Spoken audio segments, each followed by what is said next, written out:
నమస్తే అండి. శివాయ గురువే నమః. శ్రీమాత్రే నమః. లలితా సహస్రనామాలలో అమ్మ యొక్క ప్రతి నామము చాలా ప్రాధాన్యత కలిగి ఉంటుంది. అంటే ఒక మనిషికి రెండు కళ్ళు లాంటివి లలితా సహస్రనామం, విష్ణు సహస్రనామం. అంటే మనం తెలిసి తెలియనటువంటి అజ్ఞానంతో కొంతమంది ఏమనుకుంటారంటే లలితా సహస్రనామం గొప్పదా, విష్ణు సహస్రనామం గొప్పదా అని అనుకుంటూ ఉంటారు. ఇంకొకటి, లలితా సహస్రనామం ముందు పుట్టిందా లేకపోతే విష్ణు సహస్రనామం ముందా అనేటటువంటి ప్రశ్న వస్తుంది. అంటే ఈ స్తోత్రానికి ఎక్కువ ప్రాధాన్యత ఉంది, ఈ స్తోత్రానికి ఎక్కువ ప్రాధాన్యత లేదు అని చెప్పడానికి వీల్లేదు. రెండు కళ్ళ లాంటివే.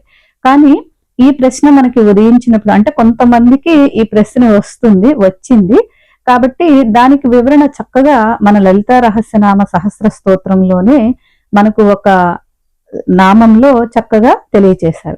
అది ఏంటి అంటే కరాంగుళి నఖోత్పన్న నారాయణ దశాకృతి. అంటే దాని యొక్క అర్థం ఏంటంటే, కరము అంటే చెయ్యి, అంగుళము అంటే వేళ్ళు, కరాంగుళి నఖోత్పన్న, నఖము అంటే గోరు, ఉత్పన్న అంటే పుట్టిన, నారాయణ దశాకృతి అంటే విష్ణుమూర్తి యొక్క 10 అవతారములు. అంటే దీని యొక్క అర్థం ఏంటంటే కరాంగుళి నఖోత్పన్న నారాయణ దశాకృతి అంటే అమ్మవారి యొక్క చేతి వేళ్ల గోళ్లల్లో నుంచి విష్ణుమూర్తి యొక్క 10 అవతారాలు ఉద్భవించినవి, పుట్టినవి అని. అంటే దీనిని బట్టి మనకు తెలుస్తుంది లలితా సహస్రనామమే ముందుగా ఉన్నట్లు.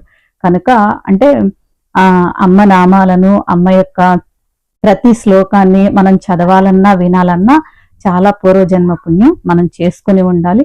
కాబట్టి ఈ నామంతోనే ఈ రెండిటికి ఉన్నటువంటి ఏంటి తేడా అనేది మనకు తెలుస్తుంది. సర్వేజన సుఖినో భవంతు.